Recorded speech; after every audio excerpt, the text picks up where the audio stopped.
Are you tired of your Jeep's front end shaking like crazy? Don't panic. Let's fix the death wobble once and for all.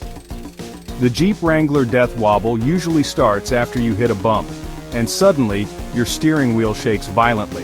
It feels scary, but you can solve it with a few straightforward steps. First, check your tire pressure and make sure all tires are properly inflated. Uneven pressure is an easy fix that sometimes solves the whole problem. Next, inspect your track bar.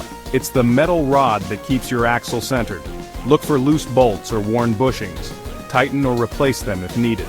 Now, check the steering stabilizer. If it's leaking or weak, swap it out for a new one.